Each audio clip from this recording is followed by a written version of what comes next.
pessoal, vamos à parte 4, a última parte, sobre os comentários e reflexões sobre o livro do Carl Sagan.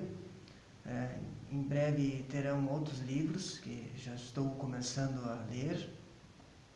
E essa última parte do Mundo Assombrado pelos Demônios vai da liberdade à democracia. O que tem a ver a ciência com liberdade e democracia?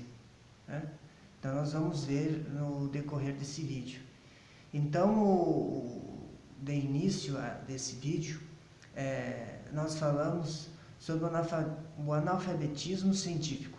O que é o analfabetismo científico? É quando a pessoa usa, por exemplo, o celular, usa o carro e não se dá conta que há muita tecnologia vestida nas suas mãos, né? A tecnologia do GPS que utiliza é produto das teorias da relatividade de Einstein, né? São as teorias que são duas, a restrita e a geral. Então esses conhecimentos eles se aplicam no dia a dia das pessoas. E não ter o conhecimento científico sobre isso significa ser um analfabeto científico, né? Que não significa ser um expert na ciência, não, mas você saber, conhecer que os conhecimentos científicos fazem surgir vacinas e de alguns outros eventos científicos que eu vou falar aqui no decorrer do vídeo. Então, a maioria das pessoas sai da escola, isso é geral na maioria, né, dos países, não só nos Estados Unidos, no Brasil também, talvez em vários, ou na totalidade dos países, exceto aqueles que investem numa educação, né, mais voltada à liberdade do estudo, da ciência. Então, essa pequena fração que se forma, elas não têm o conhecimento científico adequado, segundo o Carl Sagan. Isso se deve à questão dos professores, que muitos professores lecionam uma disciplina que não é da sua área. Isso dificulta, porque como é que ele vai entender o método de uma outra disciplina? Então, falta isso, a questão da cultura dos pais, de não ter livro, de não abrir um livro, não estimular os filhos a querer ler, a querer discutir sobre algum tema, algum conto, alguma história contada, né? O eleitorado, né? Que já falei nesse vídeo que uma pequena parte de quem se elege como político tem um pouco conhecimento, tem conhecimento da ciência, então a maioria não tem, então fica muito à mercê das decisões de opiniões, né? A mídia também, ele coloca dos filmes, de TV, de séries, hoje em dia a gente tem séries, né? Até onde as séries trazem um conhecimento científico e até onde nos inventam ilusões, né? Isso também faz parte, né? A ficção também faz parte, eu mesmo adoro filmes de ficção, né? Mas é bom você ter também um conhecimento científico para poder balizar esse tipo de conhecimento. E aí, dos administradores também, em tudo, nas escolas, na questão política, e também dos estudantes, né? Porque os estudantes também têm, às vezes, têm pouco interesse, não são todos, mas também. Então, o fato de ser um analfabeto científico tem vários fatores relacionados, né? Tem a questão da nutrição, né? A questão da nutrição, por exemplo, se você não está bem alimentado, a primeira coisa que o teu corpo vai fazer é querer se alimentar, ele não vai querer aprender, né? É uma defesa do organismo. Essa defesa, ela nos fez sobreviver até hoje, desde os primatas até hoje, e vai continuar fazendo isso. As nossas necessidades fisiológicas, elas vêm em primeiro lugar, está aqui em cima. Então, aquele que tem fome não vai querer aprender, né? O corpo não vai querer aprender. Então, o corpo escolhe a nutrição antes de querer aprender. A questão da violência também, dentro de casa ou fora, isso também influencia a maneira das pessoas pensar. Mas uma forma de melhorar essa convivência, se tornar mais agradável a convivência, o estudo científico dentro da escola é, por exemplo, ter um meteorito de ferro, por exemplo, estudar, olhar, pegar, né? Isso é muito divertido. Mapas da epidemia, como a epidemia se espalhou, como que foram os métodos para conter. Então, isso é muito interessante, né? O microscópio para ver aquilo que a gente não enxerga a olho nu, isso é muito interessante para reflexão. Então, os museus também, né? Muito interessante para instigar o interesse e a emoção do método científico, porque o método científico não precisa ser chato, borocochô, né? E a questão de filmes também, maquetes, isso gera uma relação mais agradável com a ciência. Ou a Terra vai queimar carvão, por exemplo, até quando? Até quando isso vai ser possível? Então, até hoje há 2 termoelétricas no Brasil, e de vez em quando elas entram em funcionamento, e há outros países, como na China, é direto a termoelétrica. Ainda existe, né, desde o tempo que foi escrito o livro, ainda existe, né, que é o livro O Mundo Assombrado dos Demônios, e até quando vai? É altamente poluidor. A termoelétrica, ela queima carvão e madeira. Então, é altamente poluente. Tu transforma os hidrocarbonetos e eles vão para a atmosfera e eles fazem uma bagunça geral ali, né? Em relação à camada de ozônio. A questão do óleo, a questão do gás, né? A questão de estudar o seu peso, por exemplo, na Lua, em Júpiter, né? Se você quer pesar menos, você se pesa lá na Lua, porque a Lua tem praticamente menos de 20% a gravidade da Terra. Então, pela aquela equação P igual a mg, né, onde é massa, aquele G é gravidade. Então, na Lua, você vai ter 20% do peso que você tem na Terra. Então, uma boa escolha para quem quer emagrecer lá na Lua.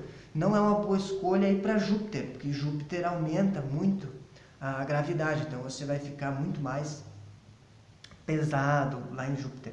Então, esses tipos de questionamentos e indagações se tornam interessantes fazer. Né? Essa liberdade que a alfabetização científica proporciona é um meio da gente conhecer o mundo, né? Por meio de livros, né? Os mortos voltam a viver nos livros, né? Os mortos vivos, né? Para quem gosta de filmes de mortos vivos, que nem eu, os livros transformam os mortos em vivos, né? Então, os mortos conseguem voltar, os pensamentos também, as ideias nunca morrem através dos livros. Então, é muito interessante. Hoje em dia a gente tem o YouTube também, que fica aí até enquanto existir, né? Internet, YouTube, tem também. Então, registros. Então, a questão é que tipos de registros que a gente quer ter, quer deixar. Então, a gente pode compreender melhor a pobreza, a ignorância, a falta de esperança, baixa autoestima, né? A escravidão, né, que transformou muito a vida das pessoas. Então, a escravidão, ela tolhe muito o progresso de uma sociedade, onde a gente tinha as escravidões físicas, que foram abolidas aqui no Brasil, foi em 1888, foi um dos últimos países, se não o último da América, que a extinguir a escravidão. Mas existem outras formas de escravizar as pessoas, né, com dogmas e com ideias, e você não questionar aquilo. Então, você tem que questionar, e a liberdade científica dá essa margem de questionar o mundo, não de uma maneira arrogante, né, que nós podemos também cair no outro extremo, mas de uma maneira mais investigativa, que é o que a ciência propõe, né? Então, a esperança é o que traz a ciência verdadeira, né? Através de um olhar mais atraente pelo conhecer o mundo. Então, ele fala de alguns esportes que se tornam interessantes de estudar física, por exemplo, basquete. Basquete, do lançamento, né, de a bola, você vai lançar a bola, você tem que fazer um ângulo, né? Um ângulo de 45 graus, é mais ou menos isso aqui, né? 45 graus você tem uma exatidão melhor no arremesso do basquete. Então, se torna bem mais interessante. Uma cesta de 3 pontos tem que ser um pouquinho maior para te compensar a questão da gravidade, né? Quando a bola bate no chão, ela bate e depois ela não volta, né? Ela saiu daqui, bateu e voltou. Quando ela volta antes do ponto mais alto. Que isso é o processo de irreversibilidade dentro da termodinâmica. Então, os processos são irreversíveis, eu não posso voltar, porque há perdas de energia, né? A formação de outras formas de energia, né? E essas perdas, entre aspas, na verdade, são outras formas de energia que a gente não observa, né? Mas que existem, né? Existe aquela energia do aumento da temperatura dentro dos corpos. Esse é um aumento de temperatura que existe, mas a gente não enxerga. Mas está ali, há uma conservação da energia. Inclusive, o princípio da conservação da energia é um pilar muito importante dentro da física, né? E que dá para ser estudado, questionado, né? O som quando a bola bate no garrafão para entrar e a estatística e probabilidade, né, na matemática para estudar a questão das 3 pontos. Quanto mais longe, menor a probabilidade de acertar, né? Então o cara tem que existe aquela mística, o mão santa, né? O mão santa acertou, tinha o Oscar, né, aqui no Brasil, o mão santa acertou de 9 cestas, acertou 8 de 3, né? Então isso logicamente não é pela mística que a gente vai explicar, e sim pelo treinamento e pelo estudo, né? O futebol também, né? Tele Santana foi campeão 2 vezes seguidas, campeão mundial com São Paulo, e ele dizia, bate aqui na bola, nas laterais, bate dessa forma, bate de outra forma, então para bater uma falta, bater escanteio. Então a física está, a ciência, né? Não só a física, mas toda a ciência, os conhecimentos humanos, conhecimentos científicos, entre várias áreas do conhecimento humano, estão relacionadas dentro da nossa vida. Então a gente não pode deixar de ter o conhecimento disso tudo. É patrimônio nosso, patrimônio da humanidade. Então, ele fala do filme, do desenho Scooby-Doo, que deveria existir um desenho parecido para os adultos do Scooby-Doo, e que ele acontece lá, aparecer um fantasma, por exemplo, e eles vão investigando, né? Eles começam toda uma investigação para saber se aquilo não é fraude e tal. Então, para o Carl Sagan é muito interessante isso, que retrata como que a ciência é feita. Ele vai investigando para ver se não tem explicações plausíveis, né? Na ciência você tem o modelo teórico, a experiência, e você tem que ver, né, pela matemática, traçar os planos matemáticos e ver, né, como foi o buraco negro recentemente, as ondas gravitacionais que foram detectadas, previstas teoricamente pelo Einstein, e depois experimentalmente foi visto agora há pouco uma foto e matematicamente também já tinha provado. Então são os 3 pilares que se encaixou, tem uma boa base de verdade, né? Lembrando que a verdade não é absoluta dentro da ciência, né? Porque não são dogmas, né? Então são discussões científicas. Pode vir alguém e discutir se aquilo está certo ou não. Então ele comenta o Jornada nas Estrelas, a Guerra nas Estrelas, que são filmes que não levam muito em conta a questão dos fatos científicos, não que isso desmereça os filmes, claro que não, mas existem muitos filmes que não se dão conta às questões da ciência, né? Como tem um filme que eu assisti, muito bom, que é o Núcleo. O Núcleo é um filme que traz muitas coisas de ciência, algumas coisas de ficção, e é um filme bem emocionante, assim, um dos melhores filmes que eu já assisti, e traz a ciência não muito maçante, mas uma ciência bem interessante, bem didático, ao meu ver. Então a questão do conhecimento público da ciência é muito importante para o Carl Sagan, né? Ele tem que ser colocado para todo mundo, tem que fazer parte da cultura das pessoas através da TV, e hoje, logicamente, ao YouTube também, há muito pouca, não vai chamar muita atenção a ciência. Então, uma notícia mística, por exemplo, vai ganhar mais repercussão do que uma notícia científica, como foi o caso há alguns dias, a questão do cara que questionou as leis do Einstein, né? Fiz até um BO nisso. Muitas pessoas vieram falar comigo, muitas pessoas sabiam disso, mas vai ver quantas que sabem quais são as leis da relatividade, quais são as duas teorias da relatividade, que são a teoria da relatividade geral e a restrita. A geral sendo mais direcionada a grandes gravidades aos planetas. Então, uma notícia mística tem mais probabilidade de se espalhar do que uma notícia científica. E isso é da cultura de cada um.